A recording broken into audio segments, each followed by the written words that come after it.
Nouveau segment. Donc, moi et Étienne, on a été voir la pièce Tremblement cette semaine, présentée à l'Espace Go. Et ça va être un peu un petit moment critique de crowd, qu'on va juste parler un peu de notre appréciation ou détestation, si on peut dire ça ainsi. Gênez-vous pas d'interagir si vous avez des questions, inquiétez-vous pas. Donc, oui, un texte de Christopher Morris, mis en scène par Edith Patnaud et dans le fond, joué par Debbie Lynch White, qui était quand même seule sur scène pendant 1h15, Étienne. Absolument, un monologue. Oui, moi, ça m'a quand même surpris, surtout que, comme tu m'as fait un peu réaliser, la scène était en plein milieu. Habituellement, on est comme face à la scène. Là, on avait deux sections de bancs qui se faisaient face à face et la scène était au plein milieu. Elle tournait sur elle-même. Oui. Et à l'avance, on voit Debbie Lynch White couchée sur le sol, à juste se tourner sur elle-même, à trembler un peu sur place. Et c'est une grande, quand même, mise en scène pour juste comprendre un peu où est-ce qu'on s'en va avec ça. Quand même, c'est quand même très intéressant. Absolument. Ben, c'est ça, c'est ce qui était vraiment intéressant à la base, le côté super minimaliste. Il y a juste une scène rotative au milieu qui tourne sans arrêt. Une seule actrice, bien sûr, presque rien, donc aucun décor. Puis même elle est quasiment à moitié nue sur stage. Ça commence vraiment très dénudé. Ah non, mais c'est ça. Tu sais, des fois, ça peut être aussi... Il peut y avoir des mises en scène tellement plus compliquées qu'on ne sait jamais. Mais là, c'était vraiment intéressant.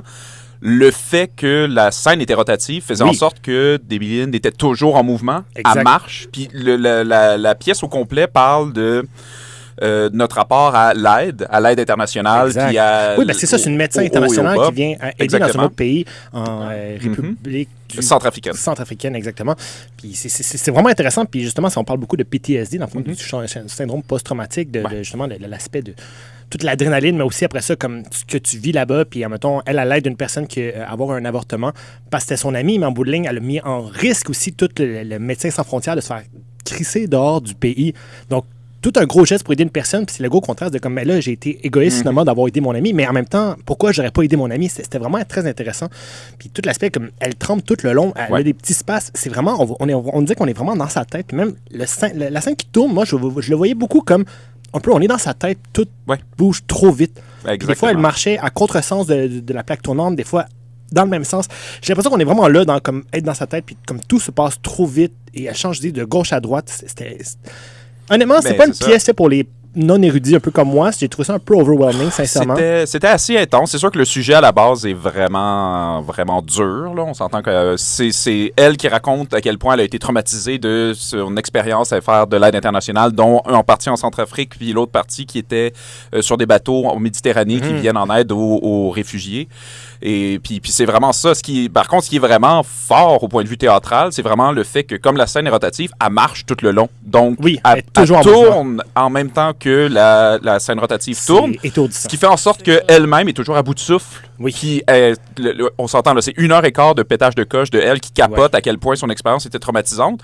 Mais le fait qu'elle est en mouvement fait en sorte qu'elle est toujours un peu à bout de souffle. Donc, tu le ressens avec elle, mais exactement comme Manu disait, à un moment donné, ça nous fait tourner la tête. Là, c'est vraiment déstabilisant de voir ça pendant 1h15 comme ça. Ça doit tellement être drainant pour elle, ça n'a pas de bon sens. Ah, c'est un jeu d'acteur incroyable. Pour ça, Debbie Lynn White est vraiment exceptionnelle. On a fait comme... Je sais pas quelle quantité de préparation ça a dû prendre pour faire ça, mais oui, définitivement, le côté jeu d'acteur, c'est exceptionnel. Ce qui est vraiment intéressant, c'est que la pièce, c'est un récit fictif, mais c'est d'événements réels inspirés par vraiment une infirmière qui a fait ça. En fait, je l'ai nommé tantôt, en fait, Christopher Morris qui s'est promené vraiment avec une infirmière, puis que vraiment, tout ce qu'il raconte, c'est du vécu, c'est des choses que les gens ont vraiment vécues c'est intense. Sincèrement, c'est ça. J'ai trouvé ça vraiment overwhelming quand même pour quelqu'un qui ne suit pas beaucoup le théâtre. C'est un 1h15 qui passe quand même vite, mais c'est étourdissant. Ça rentre dedans.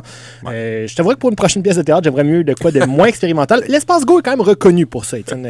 Je pense de faire c'est sûr qu'ils vont souvent chercher dans des pièces, mais aussi des pièces qui sont pertinentes puis qui nous permettent de réfléchir un peu là-dessus. Puis, comme tu disais, le fait que les estrades étaient mis de chaque côté de la scène qui était au centre faisait en sorte qu'il y avait beaucoup de possibilités d'avoir la réflexion du public devant toi, parce que comme on en parlait en sortant, il y a un moment où elle dit, oui, l'aide internationale, c'est une chose, mais l'inaction de l'Occident, puis le fait que personne ne fait rien ici, est aussi la cause des problèmes. Les problèmes sont causés à cause de nos décisions, de notre manière de vivre, et les influences là-bas. Et c'est le moment aussi où ils ont ouvert juste assez les lumières pour que tu vois en réflexion devant toi l'autre partie de la salle, qui est donc elle qui est en train de capoter devant toi, mais derrière, tout le public que tu vois, qui est bien sûr blanc et privilégié, exact. Wow. Qui te donne une réflexion de ta propre situation puis de ta propre réflexion par rapport à ça en disant comme ben on n'est pas en dehors de ce problème-là, on est ce problème-là. Regarde, tu te vois devant toi-même. C'est deep, là.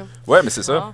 Mais surtout avec la Palestine en ce moment, là, qui est en train de se passer comme Médecins sans frontières qui capote puis qui demande de l'aide. Fait que c'est fou. Genre, ça m'intéresse vraiment de voir ça, mais après ça, j'ai l'impression là, je vais m'immoler pour vrai si je regarde la... Ben oui et non. J'ai pas ça que ça vaut vraiment la peine, sincèrement, pour tous ces enjeux-là. En plus, ce qu'on vit en ce moment, ça a encore plus sa pertinence. C'est quoi le nom? Tremblement. Oui. Tremblement. Oui, exact. Puis ça se termine le 3 décembre, si je me trompe pas, un peu comme la date de Fanny. Yeah. Mais, donc, si vous êtes intéressé, sincèrement, allez la voir. C'est ça. Si vous n'avez pas vu beaucoup de pièces de théâtre et vous êtes un peu fermé à l'espace du théâtre un peu expérimental, c'est peut-être pas pour vous, c'est quand même beaucoup, mais sincèrement, ça vaut la peine. Je pense qu'on sort de là en se posant beaucoup de questions. Et moi, qui n'ai pas nécessairement le plus grand fan de théâtre, j'ai quand même aimé mon expérience. C'est un 1h15 long. On parle pas de J'aime Hydro qui dure 3 heures, que t'as goût de t'immoler juste parce que c'est trop long. Donc, ouais, belle expérience quand même. Je donne quand même une note de à peu près 7 sur 10, Étienne. Oui, je serais même pas prêt à donner une note. Non. je sais pas. Mais c'est vraiment... Oui, j'irais pas jusqu'à dire expérimental, par contre, je trouve c'est pas expérimental. J'ai vu du théâtre expérimental qui était... C'était pas expérimental. vraiment oui. Être moins adepte à ça, à la base. Oui, définitivement. Par contre, c'est sûr que on s'embarque dans une épopée, dans quelque chose qui est assez demandant au point de vue théâtral, là. Souvent, du théâtre, ça devient aussi, un peu à cause des humoristes, quelque chose de beaucoup plus drôle. Les gens ont l'habitude de rire dans une salle, de rire en groupe. Puis à un moment donné, il y a des rythmes différents qui se créent au théâtre, tandis que là, c'est vraiment juste lourd, tragique. Puis c'est, comme je dis, 1h15 de freak-out de quelqu'un qui est PTSD, d'avoir été dans des situations quasiment inhumaines pendant aussi longtemps.